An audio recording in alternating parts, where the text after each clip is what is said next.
All right. Yeah, Well, let's jump straight into it. I'm keen. Let's do the ting. let's do the Let's do thing. the Yeah, thing. great, man, great.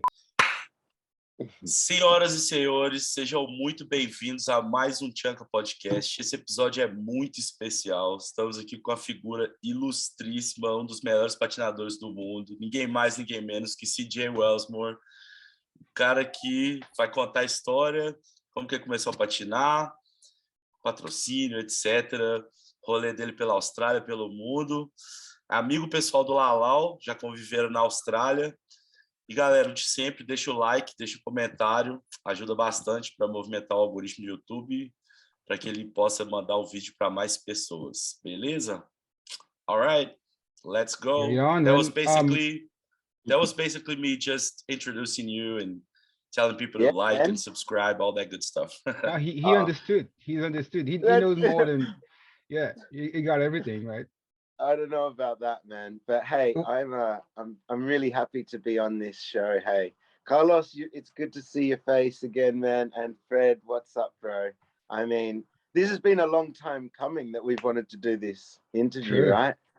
Far I out. think when we every couple of months, you're like, yo, CJ, can we do this interview? I'm like, yeah, sounds good. And then I end up in another bloody country, and I'm like, so sorry, man, we can't do it now. But yeah. hey, You were one I'm of the in first that I one thought place. about it. Yeah, when we was going to start this, I was like, I gotta get CJ on. True. But I Well, understand you I'm being glad around. we can finally do it, man. This is great, bro. It's Yeah, good to good see your too. faces again. Yeah. Yeah, good to You see you guys too, actually man. met in Blading Cup, right? You Yeah. two. Yeah, God, what year was that, Fred? I think it was 2014 or 2016. Okay, yeah, a little while ago. Yeah, it's been a while. True. I told Fred like, come talk to CJ. I know CJ personally, so just go talk to CJ. Just Yeah. say put the piranha here. Put the here in your-" piranha. Yeah. Caralho. But CJ, so where are you now in Australia, right? Man, yeah, I've just arrived back in my homeland, back in Australia for the first time in 10 months. And yeah, it was a spontaneous decision. I was in Thailand picking up my stuff that had been there for 3 years during COVID, and then I was like, oh, I can't do Thailand anymore. And so I booked a flight Christmas Eve straight back home to catch up with my mom and see my family, because yeah, it's been a crazy year so far. Like, well, yeah, it's been a pretty wild year, and I needed to just put my bags down and just chill for at least like a month. Yeah, A man. month. So I'm back in Narooma on the south coast of Australia. So where is the city you are right now? What It's city? not exactly a city. It's a tiny little town called Narooma. There's only Oh, okay. 7,000 people. Yeah. Is that Wow. where you grew up? Where you were born and grew up? Oh, kind of. Yeah. I mean, I lived here for about 3 or 4 years, but Mhm. that was the time that I stopped skating, actually. So I Yeah. stopped skating for about 3 years when I moved here and started surfing and fishing. Yeah. And yeah, and but it's a beautiful part of the world, man. Oh, Like, it's so nice. Like, it's so good to come back each time. It's great. so it's Yeah. you say I think you're from Canberra, right? Close to Canberra, or not? Yeah, close to Canberra. So where you start skating with your brother? That's where I started skating with my bro. That's correct. I mean, I started off skiing, living in the Yeah. mountains, and then I Oh moved with wait, my how old family. were you? You were very young when you start skiing. Dude, I was like, my dad had a ski shop, and so I started skiing before I could even walk. Shit. So Oh, now it yeah, explains a lot. my mum put me on skis before I could even walk. And yeah, it's so crazy actually. We've gone through footage recently, and it's like these photos and videos of me skiing, but apparently I was like 18 months old, so I couldn't even walk, and I'm going down the mountain, and it's so nuts actually. Like, we yeah. gotta see that. Well, mate, let me tell you, it's so Yeah. funny. Like, all the questions that I'm sure you're going to be asking, actually in a documentary that I've just finished with Dom West. That's awesome. Yeah, man. And I just watched the draft. Like, we filmed for over 1 year, and he just sent me a draft of the finished product. And I was like, I just showed my mum yesterday, and she started crying even. It's like, it's cool, man. It's really emotional. I bet a lot of footage that she took, right? Because she took a lot of footage of you when you were younger, right? Especially during the Asian X Games. And then, so Dom used all these footage. Yeah, dude. Like, we worked on it for over a year. Like, and it's got all footage from the past and the present and what's like to come. I don't know. Yeah. It's very cool. It's not finished yet, but I just got to see a little glimpse of it, and man, it's really cool to see. Like, yeah, I mean, I really can't wait to drop it and share with everyone. But it has footage of me like skiing as a kid and the whole like start of things. But yeah, man, like I'm pretty excited to share what we have coming. Hey, when's it coming out? Oh man, okay, so Dom West, as maybe you know, he's a master cinematographer, right? Like, he's literally, he's traveling around the whole world filming for National Geographic and these huge high-end Netflix projects. And so it's hard to get him to work on this side project that he's just, he put a lot of work into, and like, but so it's hard for him to work on the side to make this finish. So I said I was meant to finish it like 2-3 months ago, but I see. He's been so busy, and he's a perfectionist as well. So to tell you the truth, I think we're going to try and release it by the end of January, or for around the time of Winter Clash, so around the start of February. Fingers crossed. So 1 month. Is it going to be a VOD? Yeah, it will, because actually Dom took all his holiday pay, and so did I, like, to work on this. And so we put in so many hours of work to make this happen, and there's no sponsors to help fund this. This was all funded by ourselves, and this is our like project. And so we put in over, I don't know, hundreds of hours like working on it. And so it will be a VOD, because realistically we've got to make some money back from what we put in, from all the hours and time. And especially Dom, like, he took all his holiday pay off, holiday leave, just to work on this, which was 8 weeks of, his holidays, just to film me and skate with me. So yeah, we're putting it up as a VOD. I'm not sure how much yet. It's early stages, and I don't think it's going to be much at all, but it's literally, we're going to put it up just to be able to make a little bit of money, but also for me to be able to make some money to be able to fund the next year, which is 2023, to be able to fund some projects, because I've got some big things in store, like what I want to do for next year, which is tomorrow, starting tomorrow. 2023. Yeah, man. Well, it's fair. I mean, I'm pretty sure the community is going to support that.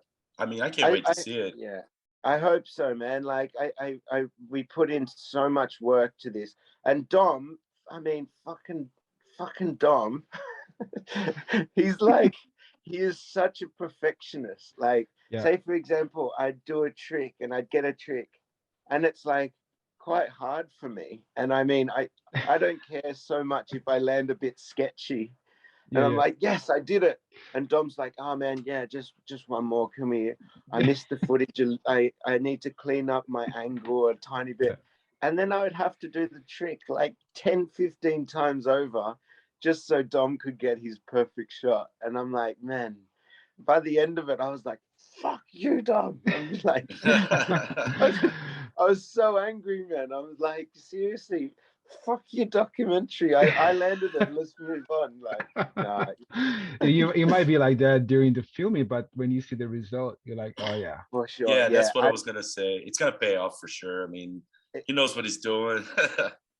Seriously, and watching what he did get, and I haven't seen all of it because I'm pretty sure it's going to be like a 15-minute documentary mixed with skating, which that's the draft that I saw. And then the next part will be like, there'll be a section attached to that as well. So it's going to be around 20 minutes, 15-minute doco with skating in between, and then an actual section with all the footage that I've got.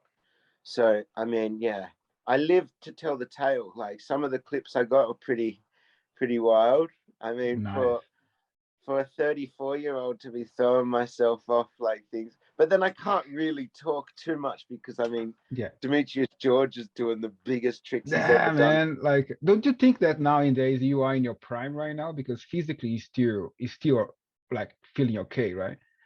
As long as you I mean, yes and no. I mean, since COVID, I mean, COVID was in the past, right? But before COVID hit, like, my body in 2019, when I saw you, actually, when we saw each other in Japan, yeah, I swear I was like the fittest I've ever been and the strongest, and I was skating really well. But I did get injured, but fuck, I mean. oh man, we gotta talk about that because I felt so sorry for you for that. I thought you're gonna win. I thought you're gonna win that. Yeah. So did I. Far out. But yeah, man, like, I was 30. I was 31 then, or 30. I was 31, and I was feeling great. And then I guess I kind of, during COVID, I couldn't really skate as much. I was traveling, and but then, yeah, I didn't maintain fitness and keep skating. But this year now, just skating, far out, man. Like, I mean, skating with Nick Lomax in Barca and traveling around and doing all the competitions. It's crazy. Like, you get your energy and fitness back. And if it wasn't for the last 1 month, I've slowed down and chilled out. But I mean, I'm feeling good.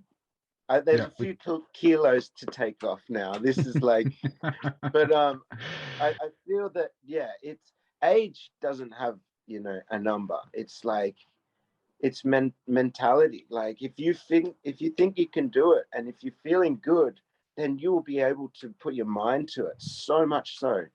And so true. Yeah, age, fuck it, man. Like, as you can see, you look at Demetrius, you look at all these guys coming back. They're all pushing 40. Yeah, me and Fred. I mean, I don't skate that good, but Fred's 43 is killing it, and I think it's just a mindset nowadays. Now once Sven, dude. Of course, man. Sven, what a beast at 41. Unbelievable skating. Triple profile, vert, park, and street, like, killing it. Yeah, I know, man. I was just with him in Argentina, and far out, man. He is just a big kid. Like, he's more of a kid than all of us, and he's just like, yeah, jumping around, skating, being a kid, and just looking good, and far out, man. Yeah, my hat goes off to Sven. What a legend, huh? Like, what a legend! Wow. And yeah, his skating is so good as well, man. Like, far out. Yeah, it is, man. He's someone to look up to, and I swear he doesn't get enough, like, acknowledgement. Like, he does, because he really is. He's the real GOAT of the sport, man. Like, so underrated, right? Fully. Yeah, man. Like, the things he's still doing, and he's posting more than anyone else. Like, he's putting up more bangers and, like, skating than all of us, right? Yeah. And you're not the first one to tell me that he's such a nice guy too. Like, Yuri, man. Yuri from Spain. Yeah. He's here in my city right now, and we met recently. He's a great friend, and he was telling me that Sven is the coolest kid. Yeah, dude, he really is. Actually, I met up with Yuri about 3 weeks ago. It was great. He's not skating so much, but far out. It was nice to see his face. He's looking good. He's feeling healthy, and we need to get him. You got to go skating with him out there. get him on we the did bike. skate a little ledge here. It's a famous cool. spot in the city. We skated for a little bit. And today I was gonna have a session with him, but we had a little interview with a little guy called CJ. CJ, okay. I want to ask you about your first time you went to US for competing as an amateur, because back in 2019, I think you just coming back from like you say, you took a break of 3 years, right? So that's actually when I met you, 2019. No, sorry, 2007. 2007, Carlos. Yeah, man. Yeah. Carlos, you are my mentor. You are the one. You were like, we go way back, man. We go way back. So I remember when I met you. Yeah, it was 2007. And yeah, no one knew much about you because you took a break, and then you were competing in the Asian X Games when you were a kid, right? So you took a break and you came back, and I met you, and I think you won a Aussie titles in Melbourne, something like that. Yeah, it was. Yeah, so I won the Australian titles, and then the prize was to go a free trip to America to AIL, which is like a Woodward. And I remember going for dinner with you just before you get on the plane next day, and you look so nervous about it. You talk, man, I don't know if I can do this, man. I'm just so nervous. I'm just gonna compete against all these guys, and so excited to go. From that time, you went there. Yeah. How was the beginning? When you get there? Explain how it was for you being there, man, and competing with all these guys and. Yeah, man. Well, I remember so clearly, because Carlos, you were my mentor. You were like the wise old friend that helped me through this. Because I was I think I was 18 or 19 at that time. And I was going to America with no money at all. I literally had no money. And to this crazy new place. And I was there for 2 months with no money at all, rocking up to a competition, and far out. I mean, it was a bit nervous. I was a bit nervous, but then far out, meeting all the my icons, and the competition, and the first competition, I no one really knew me, but then I got second place to Woodward, right? Yeah, at Woodward, and I think it was David Sizemore who won, and I got second. But then from there, I won I think it was about $1,000, and I was like, okay, sweet, that'll last me a couple of weeks. And then I went to to SDSF for the SDSF comp in San Diego, and then I got second there to Hafi straight away. It was like the next weekend. Yeah. And then that was crazy. That was crazy times, man. Yeah. That was so nervous. I was nervous because obviously skating with Aragon and Hafi and all these guys and competing against my the gods of the sport, my icons. And then beating Aragon and Schumer and Stockwell and all these guys. And, I mean, that was a wildy thing. And actually that contest, some people thought that I was going to win rather than Hafi. Halfway say that, right? Halfway say that you're supposed to win, Yeah, because, and then I wasn't allowed to go to the after party to collect the prize, because you have to be 21 to be in a bar in America. And so I had to wait outside the bar where the prize giving was. And I heard everyone chanting my name. And then the security guy, I said to the security guard, I was like, hey man, that's me. Can I please go in? And then they escort me in, and then I got second place, which I had no idea. That's amazing. That was so good for me. But apparently everyone was chanting my name for me to take the win. But basically where we were, where Hafi won, I got second. But Hafi actually, during the competition, he said to me, he was like, I think you're a really nice guy. We can be friends. But when we compete together, he's like, I fucking hate you. And he put his finger up, and I was like, oh, what? Really? Yeah, it's like he was, and I was like, oh my God, but I love you. I love you, Chris. And I don't know. That was the first time I found out that, Chris Happy is a lovely guy, man. He's the most gentle man ever. But when he competes, he means business. He doesn't fuck around. Like he's on he's beast mode, right? Dude, he's so competitive. Oh, sorry, we got dogs barking and shit. It's all good. Don't worry about it. But yeah, but Americans are like that, man. They're super competitive. They hate losing. I mean, I went to San Diego once to Brent Hicks's house. We had a game of pool. Yeah. And they're like USA against Brazil. And they're like, they gotta win at everything, you know? I know. It's a cultural thing. Yeah. It's exactly that. So yeah, man, after that contest, I don't know, it was great. Happy did a speech. I was there with second place. I think I won like $3,500 US, man, in cash. And I was so happy. But then Happy was like to the crowd, he's like, I don't care what anyone thinks. I'm walking away with, because he won $10,000. And he was like, I don't care what anyone thinks. I'm walking away with the 10 grand. Fuck you. Cheers. And he dropped the mic and walked off. And I was like, oh my God. That's so crazy. Yeah. I mean, the first time to America was it was a wild trip. So from there, I just continued on. I went to the LG Action Games. I went to all these different contests, and yeah, it was an incredible trip. And I guess that's what started my whole, you know, passion and love. Like, I'm gonna keep doing this. I love this, the traveling, the lifestyle. And then yeah, I'd come back to Australia, meet up with you, Carlos, and tell you all my crazy wild adventure stories. A lot of crazy stories, man. A lot of CJ is a collector of crazy stories, man. I don't know how he can get to those situations. I know how he can get to those situations, but I've been together with you. You're not allowed in my car. Remember, like I was saying, no, you're not allowed in my car, CJ. You cannot. I'm not gonna take you anywhere anymore because you can get wild sometimes. Yeah. Seriously, but great times, man.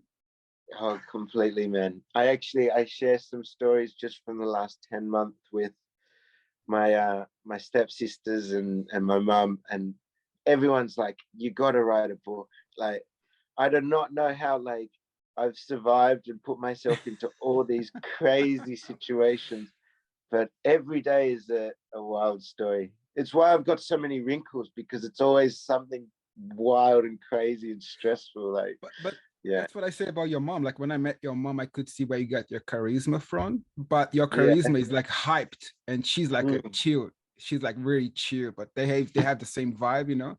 So your charisma just takes you every. Absolutely. You want to say hello to my mom? Yeah, of course. Yeah, man. Hey, oh, I don't know where she is. Hey, mom. Oh, she's here. Come say good day. She's been watching you all this time. You didn't know. Yeah. Come sit in, mom. This is my mom. Hello. Hey, hello. Hello. Oh, Carlos. Yeah. Hello. Good day. How are you? You got Carlos. Good. This is a Brazilian podcast thing that they share around Brazil. Okay. But you just came up in the conversation, and Carlos said we've got the same charisma, and he knows where I get it from. Yeah. Behind every great man, there's a woman. Absolutely, yeah. Yeah, I was saying that when I met you back in Nagoya in 2000. Right. Yeah, I could see where he got his charisma from, but his charisma is different. His charisma is hyped. Your one is like chilled, but it's the same vibe. Well, you think Mum's charisma is chill? Mum's crazy, man. I don't know. I haven't. Seriously. I was on my best behavior in Japan. Yeah, seriously. Really? But then, remember, I was like, where's my mum? And then I walk around, we couldn't find her. And then you're having lunch with Frankie Morales, and Frankie Morales is just like asking my mum for advice on different things. And she's like, oh, Frank's a really nice guy. And I'm like, that's Frankie Morales, mum. You're like, well, having lunch with Frankie. It's so good. Yeah. I like roller boys. Yeah. Yeah, they're nice kids. Well, actually, yeah. Didn't you have like back in the day you went on a date with Sesamora? It wasn't a date. We just went and had lunch together and talked about his future. That's okay. But my stepdad, Glenn, actually, he got jealous. He was like, who are you going on a date with? Who are you going to lunch with? And it was Sesamora. But Pam, it's okay. I got a question for you then. Now that you're here, Yeah. TJ was just telling him about the job that he's done with Dom West. So it is mini documentary. Yeah. So how was for you seeing CJ growing up and skating basically all his life, and you were there, like recording and supporting him all these times? So as a youth or as a mom, how do you feel about it? Yeah. Well, Dom has done a beautiful job of filming. And I went through all the archives way back. Well, he's 34 years of age, and I've had photos and things of him skiing and doing everything for the last 2 years of age. So, yeah, it was good to see it all come together. Yeah, it's a good story he's told. Really professionally done. Yeah.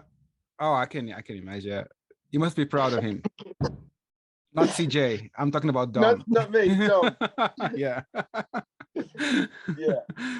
I make Dom's video look bad. Yeah, not as good. No, I can't wait to see it. I can't wait to see it. Yeah, but yeah, it's really, really professionally done. Dom really knows what he's doing, and between the two of them, they've done a good job. CJ always talked to me about this footage. He had all this footage when he was kid, and he just waiting for the right time to upload. But then now it became a documentary. It's been a work in progress for 15 years. Like sharing the stories of the upbringing I had, like, you know, and it's special to be able to finally put it together into a documentary kind of on my life and showing what, you know, full circle kind of thing from like the beginning of skating, the lull, the downfall, and then the rise again. So, you know, as you know, the community, the blade world has done a full circle. Like it's really gone from the mainstream, and then it went to a big lull, and now it's in return. You know, there's so much attention surrounding rollerblading now, and it's good to be able to bring some light to the world on exactly this. So yeah, it's great. It's such a pity that inline skating hasn't been brought into the Olympics. Skateboarding is, but not inline skating, and it's just especially extreme. Yeah, well, it's such a pity. That so is on the rise. Like there's a lot of talk about it. 2028 Los Angeles, I think it'll be. Yeah, blading will be in the Olympics. Fingers crossed. Really? Yeah. Hopefully, I think it'll happen. It'll happen. I'll be dead by then. Oh, no, come on. No, you won't. Come on. If you survive the Olympics, it's gonna take a while, and we need a little bit more of, you know, all that. We need our organization, you know, formal stuff like syndicates and all of that, blah blah blah. But after we get that done, it's definitely gonna be there. I mean, the fact that skateboarding went to the Olympics is kind of like an opening for that, and we're getting more organized now, and the people behind the scenes are more adults now. You know, like Julio, and it's people with kids and real professionals that own brands, and so it's going to end up happening. I mean, it might take a little longer than skateboarding, but it'll end up happening for sure. It's a beautiful sport. I mean, it's a show. If you watch it live, man, it's undeniable how unbelievable skating is. So yeah. Well, did you just see the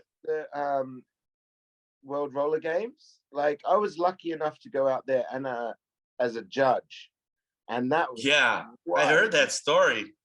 Yeah, it was sick. I mean, I got invited, and because I had to fund my own way to compete there because the Australian Federation sucks. But and then I got offered the job to judge, and that was, you know, an incredible experience. Anyways, like, and yeah, young Danilo, the Brazilian. Yeah, he's a ripper, man. He's killing it. Yeah, he is absolutely killing it. But he got some CJ in him. Well, no, he's way more powerful than I'll ever be, like, and ever was. Seriously, I'm scared. He's gonna take over the game completely. Like, yeah. I think it's just a matter of time too. Yeah. And he's only 17 years old, and he's a veteran already. He's got 10 years of skating under his belt. It's unbelievable. True. Imagine when he's like 25 or even 30, he's gonna be a total beast. And it's like new school, started skating with all this skates are like so much better. The ramps are available. It's like, he's gonna take it over for sure. He's such a humble kid too. We did an interview with him too. Really? Yeah, sick. Yeah. He's such a cool kid. Yes. All right. Well, let's get back to what you wanted to talk about before. I'll leave you to it. See you, Mama. Talk business. Nice meeting you guys. Nice to meet you too. Take care. Take care. Yeah, Mom is great, man. I don't know. All right. So basically, Ben, I on Danilo, far out, man. What a little machine. Yeah. Sick, How was the comp? How was the comp in Argentina? The organization, the event. The organization is a bit shit, but World Roller Games, they're always shit. Like I went to all 3 of the events that they've had. There was in Nanjing in China in 2017 or 16, and then it was in Barcelona, and then Buenos Aires. But this event was not going to go ahead. Like they didn't have budget, they didn't have the funding, they didn't have the organization to make that happen until last minute. So in Argentina, the last one we're talking about, right? Yeah. So I mean, they made it happen, but the organization, it's I can't really talk bad on it too much, but they could be done so much better, obviously. It has no connection to fees. No connection to Fizz, no. Because I saw the ramps there, and I feel like, and the jets as well. I don't know. Yeah, they look like the Fizz ramps. Yeah. Okay, so the organization bought the ramps to set up. Yeah, so they paid the Fizz to rent the ramps. Yeah. Oh, I see. And then had, just for roller freestyle, because they have to have a committee involved, and so there is one of the Fizz, Johan, was paid to help see that everything was running smoothly, but there's only so much he can do. Like World Skate it's their event, and Johan is there to overlook and supervise. But there's only so much he can do when the event's already running, and But I think it went pretty smoothly for sure. Like it was it turned out to be a pretty great event. It was the best competition. Like the park contest was the highest level of skating in an event in history, I believe. Really? Like I really believe that. What other tricks? I mean, what other competitions have been at such a high level? Maybe the one you ran against Haffy and Aragon at SDSF, that was crazy. True, but the level of skating it's always been kind of high, I guess, but different, like the ramps being different, like run format, that format was more of a jam session. I mean, true that. For like a contest run style format, I don't think like the top 10 or 12 riders in Argentina was pretty impressive, I see. You're talking about the level, the average level was pretty high, right? The average level was so high. Okay. Yeah. Yeah, you didn't know who was going to win that. Like you couldn't figure out. Yeah, like it was. I had in mind 5 skaters, but you don't know. Yeah, you were one of the judge, so yeah, for you it was hard to judge, right? It was so fucking hard to judge. Like, yeah. I mean, you know what really sucked, but like, I got in the street contest, I got like abuse messages on Instagram and social media, like as if it was my fault. I was like, what the hell? People were writing to me saying like, fuck you, CJ, you like hating on me. I don't know if they were from Brazil. Brazilians, man. Yeah. Brazilians for Danilo not winning. I think so. Yeah, literally. But it's like I was the only one getting shit. Like as if it's because people know you. My fault. It's because they know you. The other guys, they don't know who they were. That's probably True. why. But yeah, man, Who were the judges, by the way? Who were the judges, by the way? So you have Blake Bird from the UK. Oh, I see. Borja he's from Spain. Sven from Netherlands, and who else? Anthony Avella from France, and me from Australia. So all different places all around the world. Mm-hmm. And I think it was a good diverse, like Sven's a park skater, vert skater. Blake's a street skater. I'm a street skater. And so, yeah, street and park. So it's a good diversity. Like, but yeah. So it's like out of 5 people, you know, we everyone puts down their score, all our judges. We write our score. It goes to there. And that's like, yeah, we all have our own opinion. And yeah, I think the judging was run really well, actually. Like it was so tricky to judge, but I think all of us did a fucking great job, man. Like you'd be surprised at how hard it is, you know, from every little nick and knack to, like, and I've been judging contests for many years, like, and I know exactly how it's done, man. I've been skating and competing. I know what judges like to see. I know what judges want, and I know how to put a run together. Like, I don't win contests from the hardest tricks, you know, like it's like diversity and creativity and, you know, these things that make me win contests.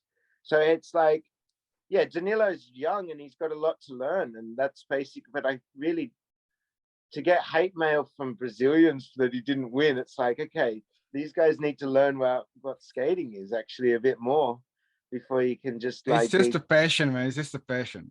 People that did that, we got some. I mean, we just started with the podcast, but sometimes we have some, you know, some message like, why don't you guys do this? Why don't, like, really like a kind of aggressive way, true. you know? But I mean, there's always going to be haters, so that's fine. But I mean, yeah. But I don't call these good. haters. It's just a passion. You know what I mean? Because you love something so much that sometimes you just express it in the wrong way.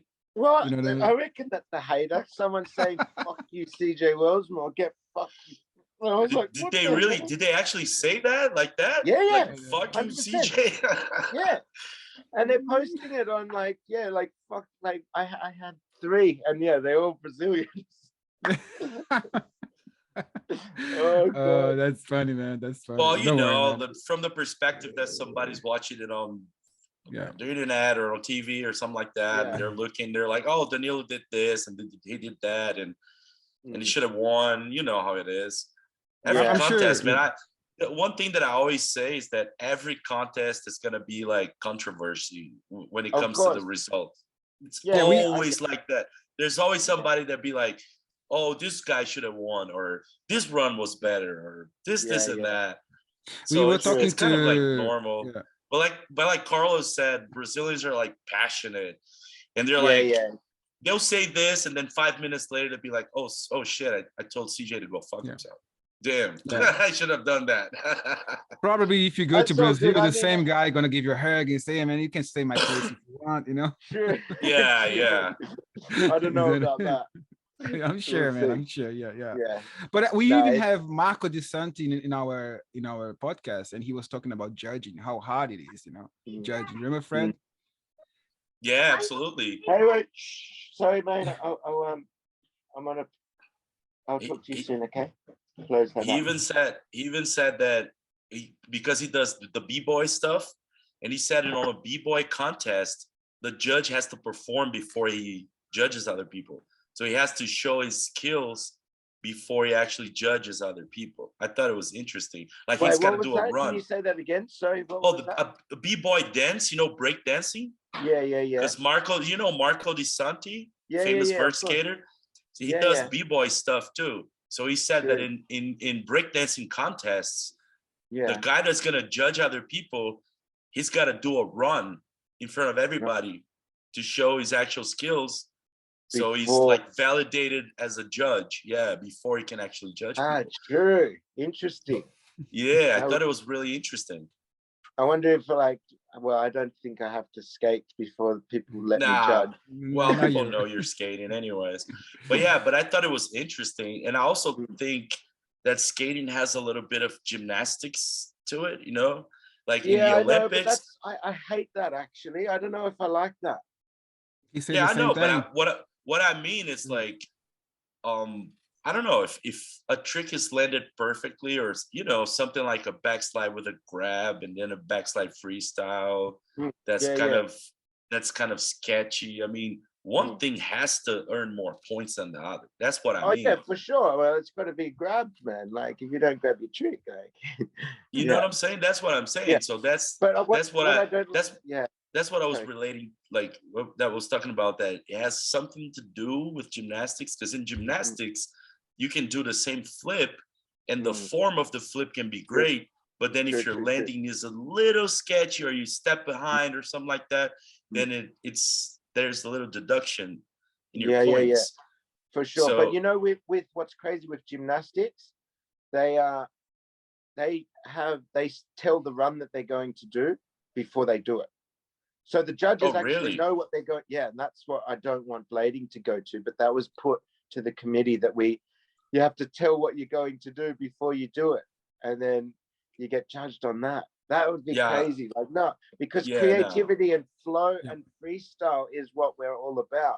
And also, like, if you do a flip, you know, who's to say like a grab and a stylish 5 is it is close. It's like judged on the same as maybe even sometimes a double flip, you know, like if you do something with super style and it's like tweaked and like it's going to be, you can't put, you know, the difficulty of a flip, a double flip is there and to this, but with style in that, it pretty much brings it up to par, like the same as totally like agree.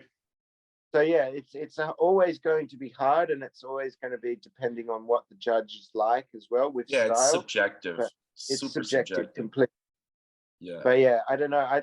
I don't want blading to just turn into double flips and pencil spins, and you know, like we got to remember what we do. Like, you know, like a clean, true alley-oop fish grab.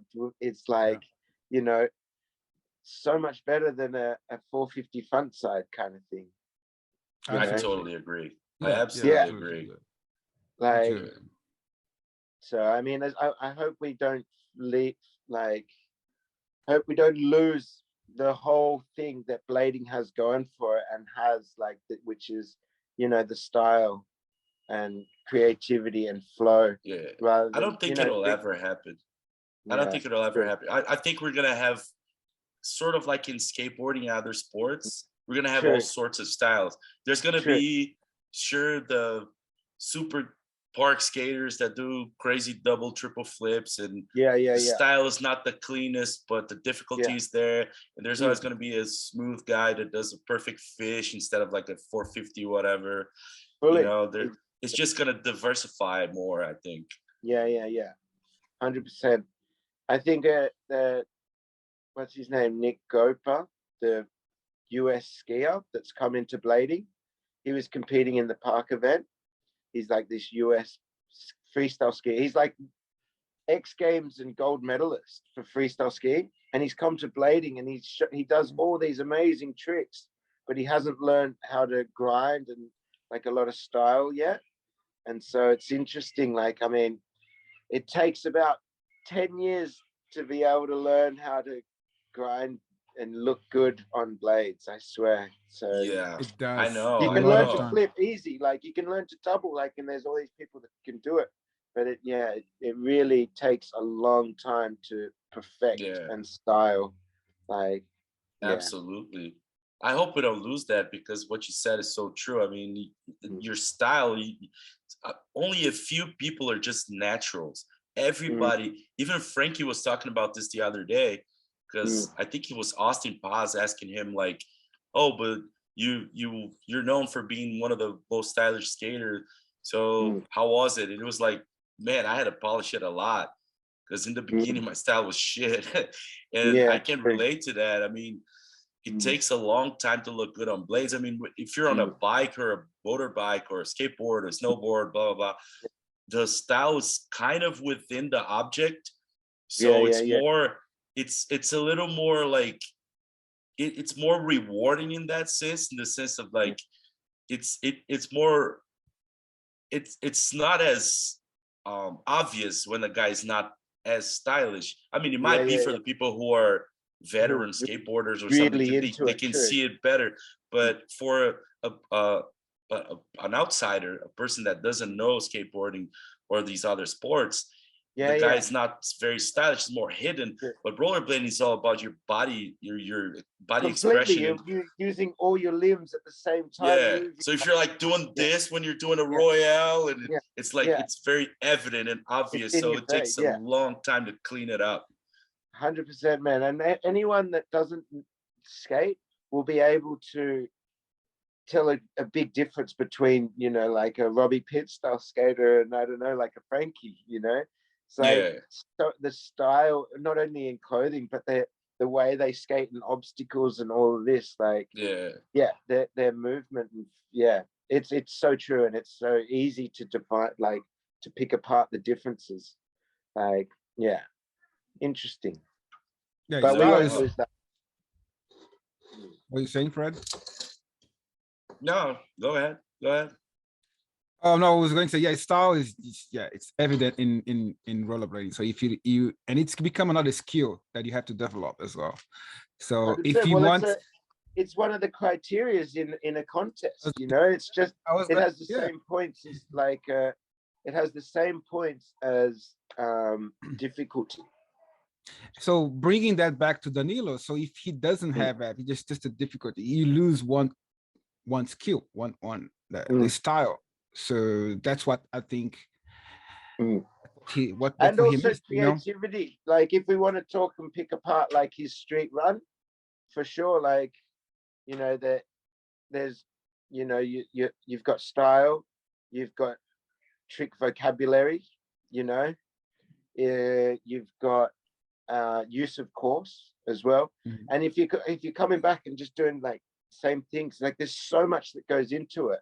And like creativity and use of course and style is something. That's why Joe is always in a really good position, because he's using the course in such a different way. And like obviously he's clean and he flows really well, and style and use of course, and like these things all come together. Like same in freestyle skiing, you know, like the guy that wins does, like, he'll be switch fakie and then switch fakie the other shoulder and do different tricks. It's not going to be the same kind of tricks and back and forward. He, like, even though a guy is doing a much bigger flip spin thing like that, this guy actually wins because he's like, you know, mixing it up, being creative. And this is something I think you said about the fakie, the regular switch fakie. This is something that I think is so underrated and so overlooked in rollerblading, because this is so hard, and people never like it's crazy. I mean, you walking up to a big ass quarter pipe or a big ass launch ramp, switch fakie, man, it's gonna take a while for you to just simply launch off of that. And there's some 100%. People who do it, like Jeff Stockwell, and if you notice, like there's other people too that Joe, some people do it, and it's not really talked about. I mean, I don't see people talking about it much in skating. Yeah, not at all, man. Like, curious. And it's something that comes across like it, but it's really, because you can't really tell the difference so much. Similar, unless you're a skateboarder, you don't know what is switch, natural, nollie, or fakie. Unless you're a skateboarder, and in contest, that's why they, you know, like Niger is winning, because actually he's obviously amazing, but he's always like nollie switch into these tricks and out, like, and unless you really know, then you don't know. I remember back in the day when people used to do this. Yeah, when exactly. it was like switch. They should bring it back, for sure. Bring it back. Brosco does it a few times. Sometimes he does it when in his runs, and I've seen him do it at Blading Cup. He did like a disaster back fast switch. He's like doing this. Yeah, it's sick, man. I think it's so cool to put your finger out. Like, that's mad. It's like boss. Like, what, motherfucker? Yeah, eat that switch, bitch. Yeah, I reckon we do that. CJ, I want to ask you about Vine Street because I was there in the beginning, and I think you got to talk about that. And then I need to go take a pee as well. Okay. Yeah. Yeah. Old man bladder. Old man bladder, yeah. So I'll send you the link soon, man, in like a couple of seconds. All right. You have time to take a pee as well if you want. You're not that young, okay? No worries. You don't have old man bladder, dude. Only you. Yeah, I do too. I'm man, but that's because I drink shitloads of beers. Yeah, I was going to say that CJ is Australian. He's older than me, man. Welcome to my life. I do drink a lot of beer too. If you ever come to Brazil, we're gonna have some. Man, I'm meant to be in Brazil now, actually. That's so crazy. Yeah. You know the guys are here, right? Of Alfano and Kudo. Yeah.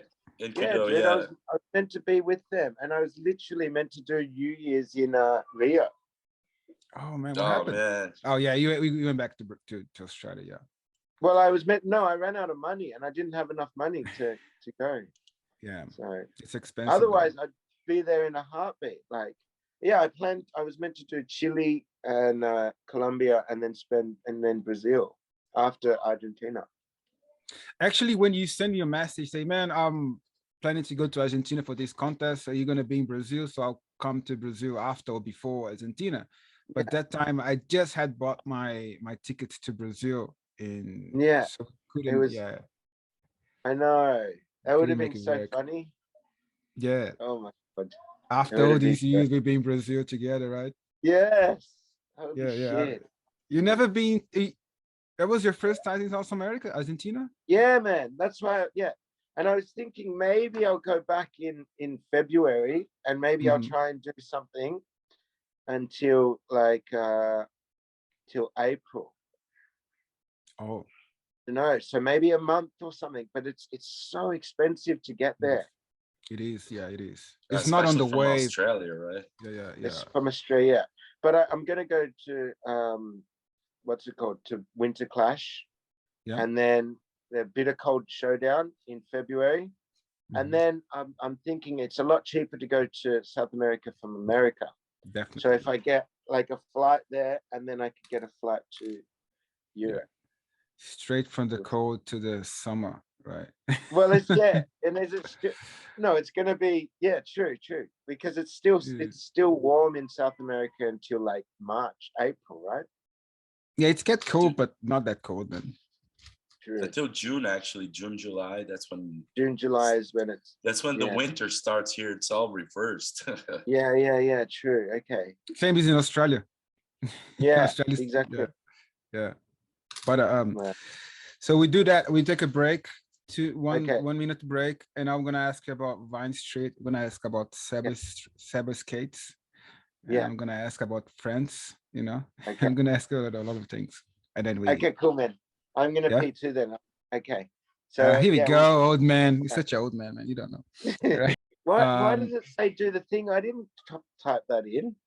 Well, that was weird. Oh, it's written on your. It's written. That's how your name comes up on Zoom. No, bizarre. How weird. Do the thing. Just enter the chat. Yeah, that's probably was your Gmail, right? Your Gmail account or whatever. I guess so, maybe. Yeah, that's probably what it is. But by the way, oh yeah, go ahead. The Do the Thing diaries. I've got actually like, I think about 160 gig of footage that I've got. So I've got so many more videos to make for YouTube, and I just like this last 10 months have been so busy that I haven't found time to actually edit at all. But I've got so much content from all like European summer, Argentina, the World Games, like Barcelona. Nice. So. Barcelona, yeah. We got 3 episodes coming up. Are you the one editing everything? Yeah, man, filming and editing, like, but my computer sucks as well. Like, it's so hard and so it is not slow, the same computer I gave you back in 2010, all right? When I left Australia, I gave you a computer full of, Did you? No, I've moved up in the world a little bit, but it's still like a 2014 MacBook. So it's so slow. And 14, dude, I gave you, not that, fuck. You should get a better one, dude. I know, but I can't afford it, man. I'm a professional rollerblader. It's not that easy. Word up.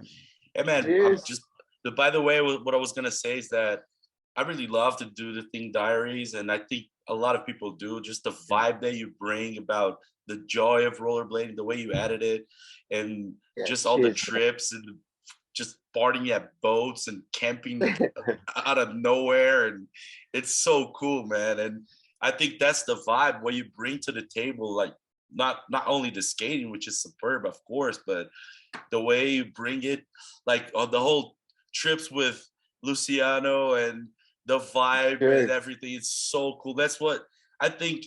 I was just talking about this with Yuri, man, that he said that sometimes he feels like that's kind of lost there in Spain now, that people forgot about the lifestyle. People are more like athletes now, and it's all that athlete mentality, and people think it's like the partying, the crew vibe, it's not as important. I think it's the most important part of it. Dude, 100%. And that's exactly my whole reason for making these edits, was to show a lifestyle and to create this whole thing, rather than just having, being the professional side of things. Of course, it's great. We'll do that. But man, I believe the whole lifestyle surrounding rollerblading is what I know personally. As when I was growing up, I used to watch all the B. Bell films and my daily routine and Street Dwellers and all this. And it had so much lifestyle, and just that's what the best bits, it's like sharing the life and the lifestyle of this.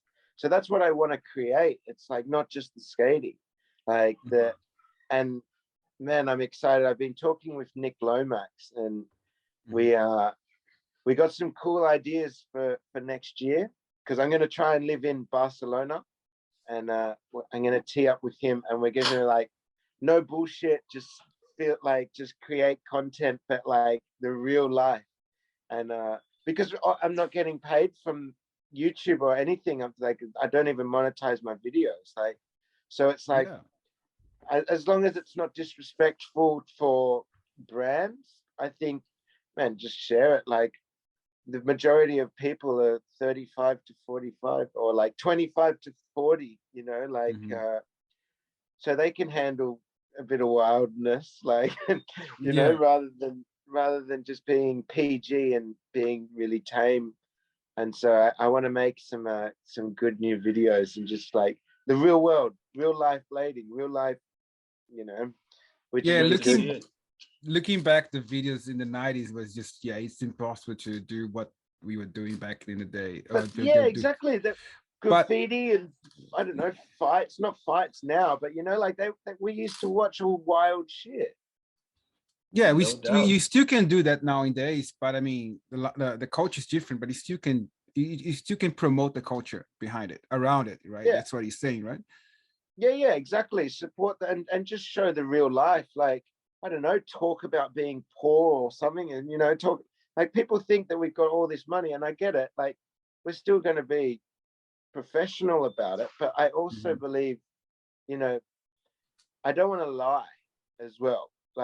Give people false information and so people think, oh my God, being a pro rollerblader, I'm going to be rich and stuff like this. But I still want, it's still amazing perks for being a professional rollerblader. Get to travel the world, you get to hang out with, share a culture and the lifestyle. It's amazing, and I share that in the best way, positive. But unfortunately, there's not a lot of money in it, and doesn't matter. It's not the end of the world. But I don't want to give people false hope that you're going to be a millionaire, but if you become a professional rollerblader. The van thing that you did in Australia came during the COVID situation, right? Yeah. Did you have that back in your mind before, or it just came out during that time? Was the solution that you had for the situation? I always wanted to do exactly that. At one time in my life is to be able to travel around. Australia is massive, so it was good to be able to experience my own backyard for once. So I always wanted to do that, and I mean, what better time to do it when there's a world pandemic, a global pandemic? Do you So, still, when I was watching your videos when you start doing it in Australia, do you know what remind me? Steve Irwin, like the modern days, you know? modern days urban Steve Irwin. Urban Yeah, Steve Irwin. yeah. Oh, True. it's great. Yeah, No, man. but you got so good at editing, and it's, man, you're doing a great job. You had the whole. Thank you, Carlos. I appreciate it. I mean, considering like I only have, it's just a GoPro, really. Like, but I could do a lot more, but my computer, it literally freezes after editing 1 minute, and it'll freeze and shut down Oh, and shit. overheat, and like it makes so much noise that I think my computer could fly away. Like it's just like it's seriously like it's about to take off, man. Like so, if anything, I'm gonna really need to upgrade my computer somehow and focus more on this, because it's the only thing that makes it hard, like dealing with the shit equipment. Definitely, Like, yeah. It makes but all the yeah, difference when you have things that works. yeah. But you did pretty good so far considering that. I didn't know you were having trouble with your computer. Yeah, Yeah, absolutely. thanks, man. Yeah, man, it's been amazing. I mean, and you did a lot of stuff too. I mean, how many episodes? It's like 30 or something. Well, it's up to like 25 now, I think. Yeah, 25. Wow. Yeah, but I mean, so I mean, but I've got so much more, and I really look forward to focusing. You know, I can't. At some point, I'm gonna have to start getting a real job, or like, evolving into different parts of skating rather than just making money from the little bits of money from sponsors. Like, so I've got to look at different avenues. But I really love to focus on creating content and still traveling the way I am. Yep. For at least next year, I'm going to try this. Like, I'm trying to go big. Yeah, so that'll be good, man. I'm looking forward to it. So you're gonna be in Europe next year. I mean, I'm from going to tomorrow, try and right? do everywhere. Yeah, well, I mean, there's Winter Clash next month in the 5th. I think I'll head to Holland, and then I'm going to go to Bitter Cold Showdown, which is in Detroit. And then I'm hoping to go South America, Brazil, for a month. Like, I would love to do that. To meet up Like, with your haters in Brazil, right? meet up with the haters. No, there's a lot more love than hate in Brazil, man. That's right. Yeah. Yeah. Maybe I'm going to come and try and find a wife. There's so many beautiful, there's so many gorgeous Brazilians and everyone like skates. So many, like, it's crazy, man. Brazil has a really good culture. Well, you gotta go there to experience everything. It's crazy. It's very different. I went back to Brazil a couple of months ago, and when I go back to Brazil, even though I was there 3 years ago, it reminds you why it's so special, because it's like Australia in some way. Geographically, it's far from everywhere. It's hard to get. Yeah. Like and it has this different mixing of cultures, and make it so special, so unique that you cannot reproduce that in any other place in the world. Completely. Oh man, I'm such a fan of Brazil. Like, I also always hang out with Brazilians. Like, everywhere I go. Like, I think we have a very similar outlook on life and energy and appreciation for things. And but I've never been, so I would love the opportunity to do a bit of a tour around Brazil and just skate with everyone and create some content and make some videos out there. Like, far out, man. I'm sure you're gonna get the best content over there. And I gotta be there. And I gotta be there too. Fully. Well, I'm hoping, February, end of February, March. That would be like when I would love to go. But when's Carnival as well? When is Carnival? February, end of February. End of February. Oh my God. Is it the end or like mid-February? I think I'm not it's sure. the end. The dates change. The dates change actually. So probably by the end of January, they're already going to have a date for it. Right. But it's either mid-February or end of February. Man, that would be good. Dude, my city has one of the biggest street carnivals in the whole country. So which city are you in, Fred? it's called Belo Horizonte. That's how you would say it in English. Belo Horizonte. It means, yeah, it means beautiful horizon, because it's all mountains here around, and but yeah, it has one of the biggest street carnivals. It's here in Bahia, which is like sort of like mid-north of Brazil.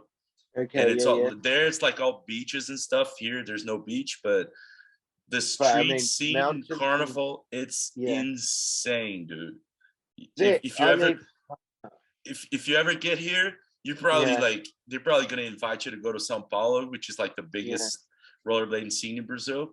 But then if you're here, just make sure you come to my house. You can stay here. There's room for you. Then we're gonna de nada, man. You're welcome. Whenever you want, man. Yeah, sick. Well, I hope so, because I'd love to tour around Brazil, and really, like, obviously it's a massive country, but if I spent a month, I'm sure I could hit, Sure. I don't think it's enough. 1 month, I don't think it's enough, man. I know it's never enough, but I mean, it's never enough. Yeah, but I think 1 month I could do a bit anyway. 1 week in different places. So, yeah, sure. Absolutely. But CJ, all right, let me ask you about Vine Street. I was there. Okay. I was there in the beginning. Shirt. I see you wearing the shirt. Yeah. Oh, hang on, guys. This way. Yeah.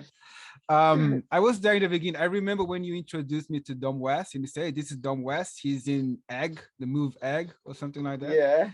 And I was like, "Oh, I never watched this movie." And then he's like, "Well, it was a funny introduction anyway." But and then you mentioned about looking a place to go to live. And Dom West has just arrived in Australia. He was also looking for a place to live. Yeah. And then you say, "Oh, we're gonna move in with Rian Arnold, Jamie, and Simon." And then you got Dom to get in. And from the beginning, it was kind of everything fall apart together, right? You're like, "Oh, that's amazing." But I remember a specific one day that I remember that kind of shift it shifted, and I started to realize that, oh, there's something special gonna happen here. When I walked in Vine Street, Ryan opened the door, and I was like, you remember we used to go to Monster Park every Wednesday or something like that? Oh, yeah. And I used to drive. I used to drive you guys there, right? So that's why I went there. And then I could hear Dom West from the second floor say, "Who's there?" And I say, "It's me, Carlos." He said, "Carlos, come up here." And I went there, and he said, "Hey, have a look on this." So he put that edit that you first did with him, the first edit, you remember? It says like a CJ Remeds Australia. Yeah, but it wasn't called that. It was just like... Yeah, it wasn't. Yeah. You're not supposed to be CJ, that. Yeah. And when I watched that, and it starts, it doesn't get any younger than 12 years old or 11 years old, CJ Wellsmore, and it starts the video, right?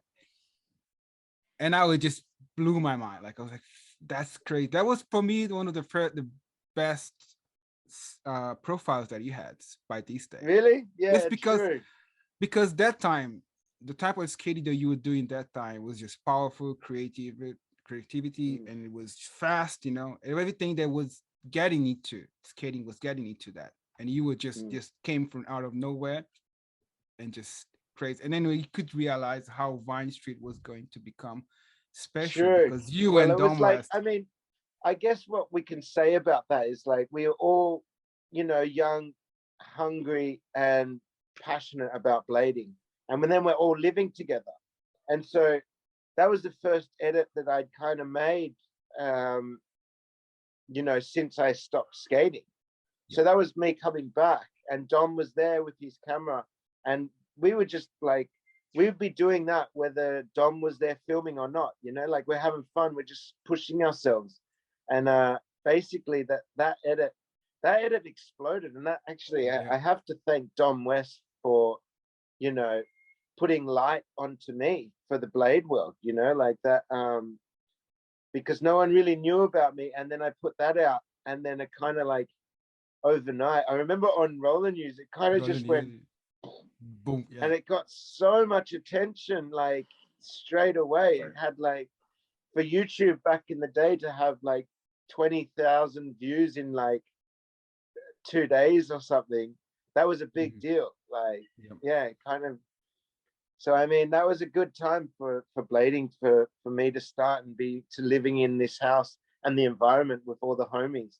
And then from there, you know, we had Dom skills and camera, and we were young, healthy, wild, and living all together. It was a pretty awesome experience, man. And then having everyone from around the world, you know, bladers would come and come stay at the house, and yeah, we put a real big like imprint into the blade world, and it was a great time for sure. I mean, we're all still friends, and everyone, like, we all get together. Sydney scene, like, I'll be going up there in a week or so to meet up with everyone, and I'm sure we'll film something all together. Like, yeah, it's great. But Jamie Knapp now like has a skate shop, World of Wheelcraft, and Dom's doing well, and Simon's still about, and Ryan's here, so everyone will get together, and we're all still blading and loving life. Like, that's special, huh? I think it was really special because he got like one of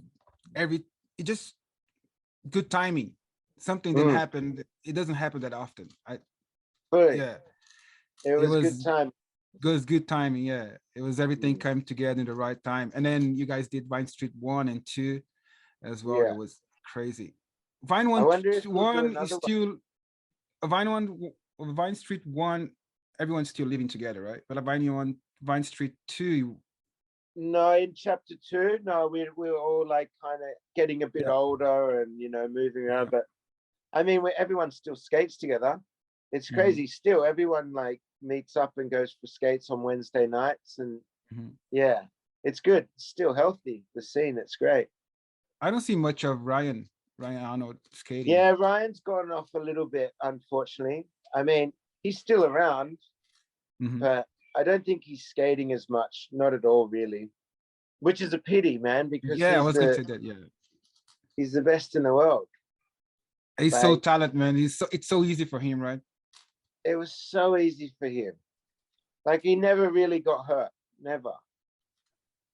Like, pure talent, pure talent, Really, and he would come out of nowhere and just do like the most perfect hurricane topsaw, true top horn, full cab out, switching natural on a high rail, first tee, just like, okay, cool, let's not even break a sweat.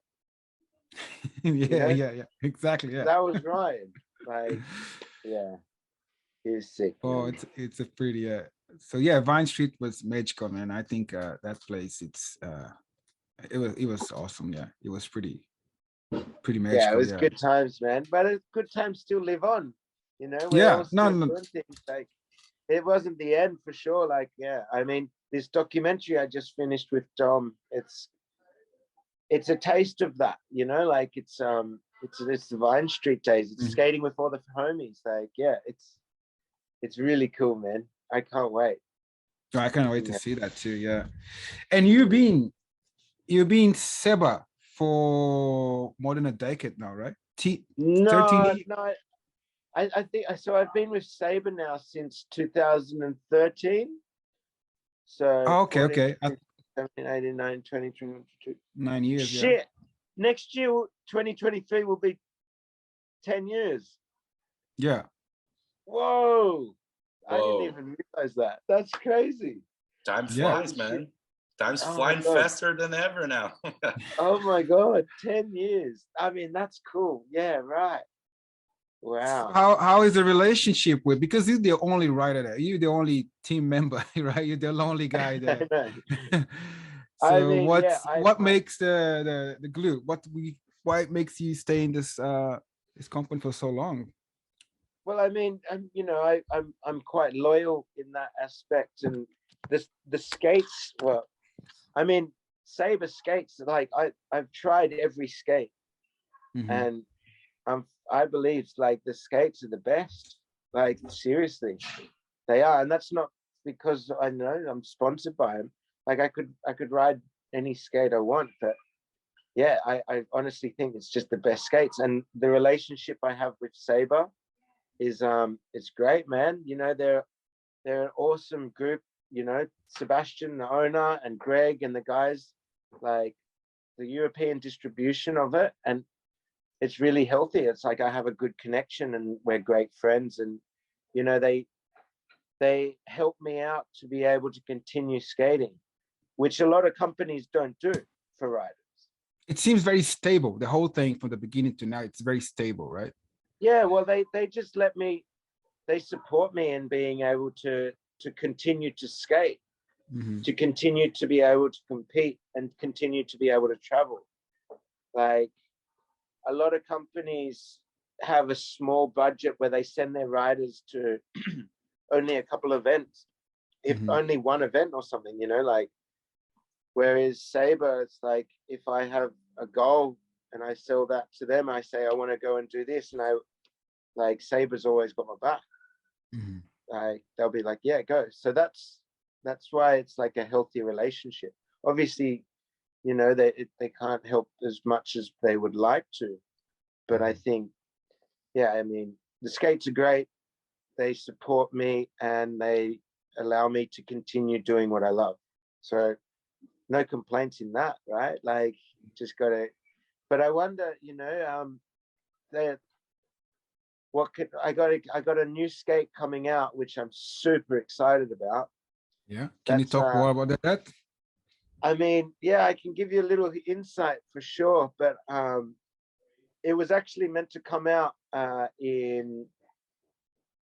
it was meant to be out like 2-3 months ago, but unfortunately there was a bit of a delay, and it's still the after effects of COVID and China and shipments being delayed, like with everyone, every company. Yep. But finally, I just got some good news the other day that my new skate is coming out, and I can't wait to share it. It looks really cool, man. Like, and it should be out in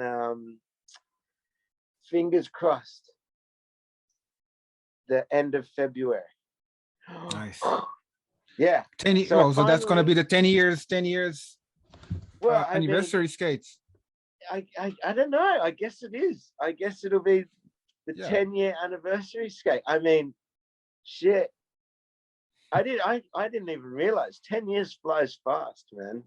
But 10 years, man. Yeah, it will be 10 years with SEBA. And so this skate, but I swear it's the best looking skate we've had by far. I really can't wait to share it. I'd love to show you a picture right now. I've been riding the prototype and everything is feeling good.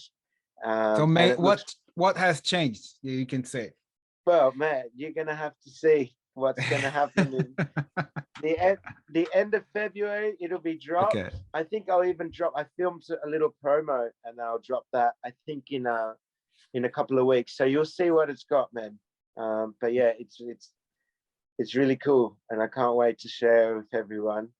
Yeah, but I'm just bummed that there was such a delay in the production with China. Damn Chinese, man, taking like yeah. But the good news is it'll be dropped. It'll be out in a couple of months. So stay tuned for that. It's gonna be cool, man. I can't wait. There'll be I'm gonna drop the promo, which will show you all everything within the next month. So that's exciting. You're gonna talk about the skate specs and everything in the promo? The what's that? Are you gonna talk about the specs of the skates in the promo? I mean, like not what in the changed? First promo. I'm gonna leave that up to someone else to do, but there will be something. There will be a detailed like insight to the skate for sure. Oh, cool. But I think we're gonna get someone else to do it that's a little bit more, you know, a perspective on other riders rather than myself do that. So I've created my promo and whatnot, but I'm gonna have other people do an insight video outlining that for sure. So yeah, it should be dropped all within like 1 month, which I can't wait, man, because I've been waiting 6 months to drop this. So yeah. What are your sponsors now? SEBA and Famous Wheels? So I got SEBA Skates, Asina, which is like the family, you know, Blade Fam. Revival Lifestyle CBD have been helping me out with some products, and which really works, man. If after skating, like the muscle rub gel and things like this, it's CBD is big in age. Japan. I take quite often. I drink Really? tea with CBD. Yeah. Yeah, It right. relaxes. I mean, Yeah. nice work. Yeah. Yeah. It's good, man. I mean, I'm currently riding Famous wheels as well. I'm hoping to get like a new signature model wheel with them. I mean, I'd like to get a cool color code. I want to do like a sick white, like, yeah, I won't explain too much until it drops. Yeah, I'm hoping to work with that, man. And also a newer protective gear. Like as I get older, man, like I'm riding these gasket knee pads. And I've also got a super exciting news that I'm dropping something soon, but I can't talk more on that with Anu. But yeah, man, it's I've actually, well, I've got who cares, man? I'm gonna say it, but I got like a signature model helmet dropping with Anui, which is really cool, man. Like I've been working on it for quite some time, like, and it'll all be coming out like my new products and different, like, yeah, all the new products that are dropping. And I've picked up a signature model helmet with a Nui, which is sick, man. Like I'm getting scared in my old age, and the helmets they have are so light that you don't even know that you got a helmet on. I have like, one of those. It's light. It's nothing. It's like paper. Yeah, man. Paper. It's like it's so heavy. It's on me so light that it looks like there was nothing in the box when I received. Like they sent me an envy box, yeah, from UK, right? That's what I thought. Literally, you can flick it up, and they're awesome, man. And when wearing them, you don't feel like anything's on your head, and they've actually saved my life quite a few times, man. So I was talking with Anui throughout this year. You know, the gaskets are amazing. They help me out. Like I've always got busted wrists, so they come in handy so much. And I was like, yeah, man, I want a pro helmet, a signature model helmet. And they're like, we can do that. And so basically I'm dropping a signature model helmet, which is a really cool color scheme. And it's got my name and signature and everything on the back. And it's like the super light version. And so that's coming soon as well, man, which I really can't wait.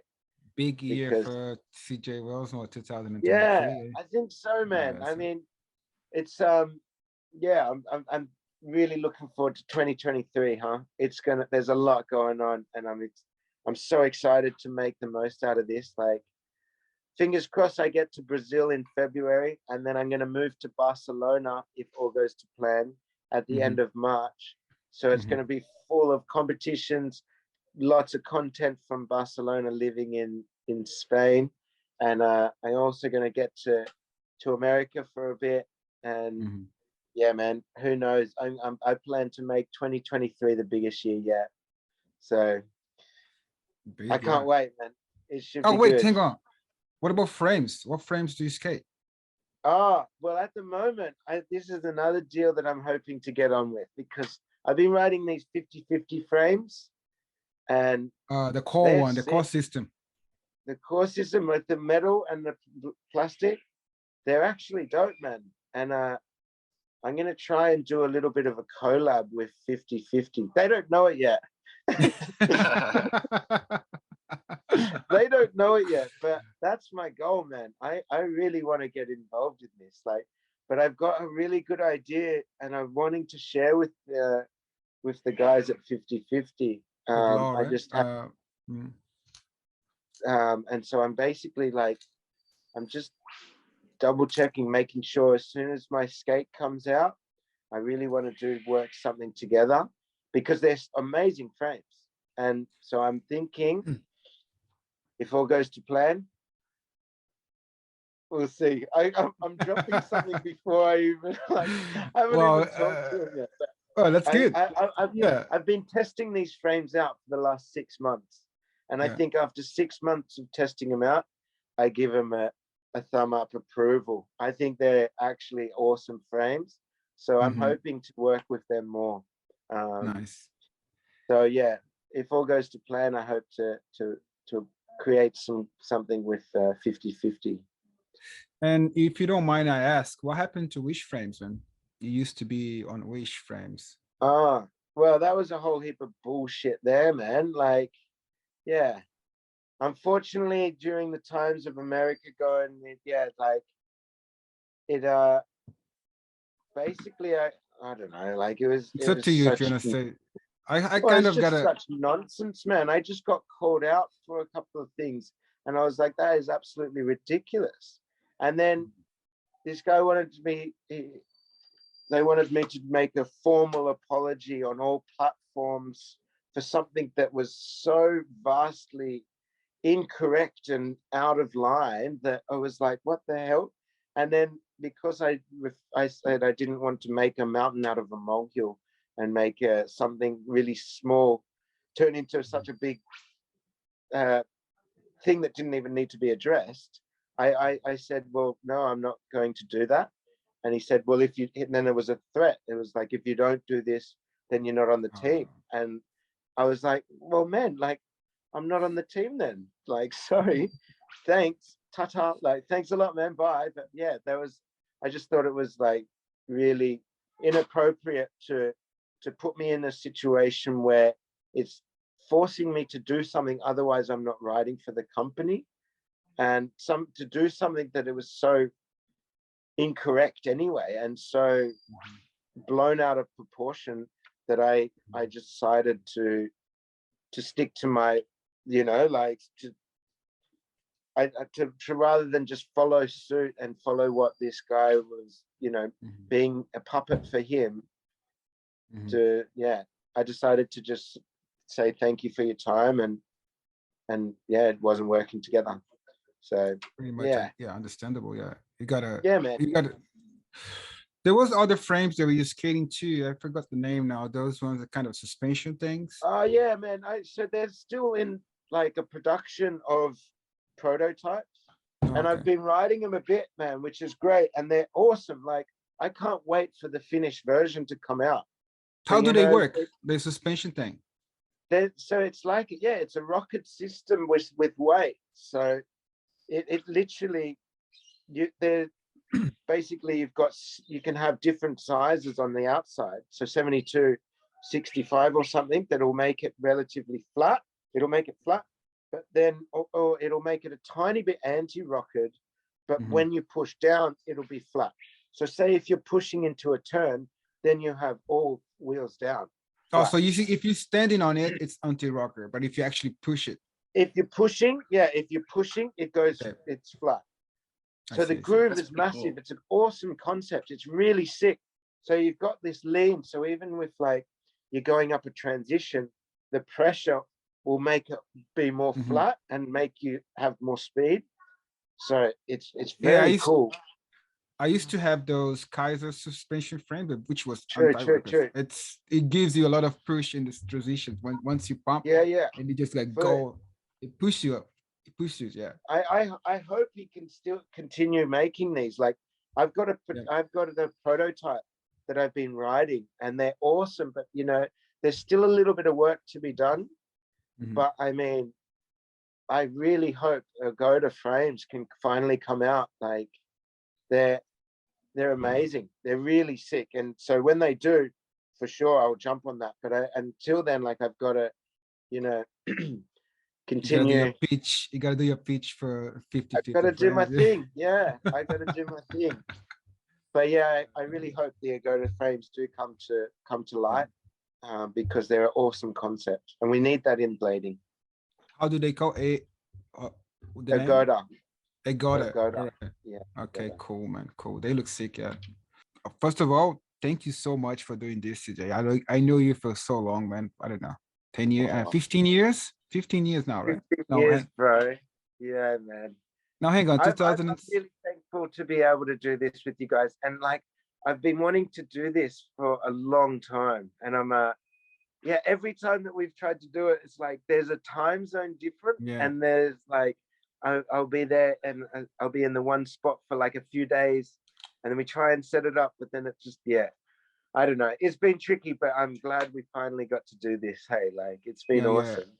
Oh no, it doesn't matter when it, but we did it. As long as we do it, it's Yeah. good. Yeah, yeah. And we did it, and it was We awesome. did the thing. Yes, man, we finally did the thing. We finally did it. CJ, thank you very much, man. We really appreciate you taking the time to do this. I think our audience is going to love it. And since it's in English, a lot of people from other countries are going to watch it as well. And Yeah, for sure. Well, it's nice to be able to share a little bit of insight, right? Yeah, man. And we're really looking forward to all your future plans. We hope it comes together just fine, and can't wait to see the documentary. And thank you very much, man. Awesome, guys. Thank you so much, man. Yeah, really, I can't wait to also share this documentary because I've been working on it so much. Like, really, for anyone that is watching, please, like, stay tuned because we've been working on this for over 1 year, and I can't wait to share it. It's like the blade world needs this. I think like it's a good insight. No one's ever done this concept before, so it's something that a story about blading in my life that should be told for the outside audiences. Like, we have such an awesome culture, you know, the rollerblading family. It's so special, man. Like, and I agree. Giving light onto this is what I believe needs to be done. And that's why I love what you guys are doing as well. It's like keeping the community informed and sharing the love for blading to other bladers. It's like, how good is that, man? Where I'm so thankful to be a part of this industry, and this family, because yeah, blade for life. Hell yeah, Blade man. for life, man. Thank you very much. Thanks very much. I'm gonna wrap it up with a Portuguese version of goodbye and everything. Okay, and cool. Like man. and subscribe and all of that. So yeah, man, thank you so much. Galera, se inscreve no canal, deixa like, deixa comentário, ajuda a movimentar o algoritmo do YouTube. Esse episódio foi muito especial. Compartilhe com os amigos. Tamo junto, TCHANKA Podcast. CJ Wellsmore, thanks again, man. We'll send you a link when it's ready. All right, man. Obrigado. Thank you guys for this opportunity, man. It's been so good. I appreciate it. Really. Thanks a lot, bro. I'll talk to you next time. Yeah, man. Okay. Well, we stay in touch, and I hope to see you in Brazil in February. Fingers crossed. Oh, yeah. Fingers crossed, man. For sure. Have a great day, man. Okay. Have a great day. Cheers, guys. Thanks again. Obrigado. Ciao, man.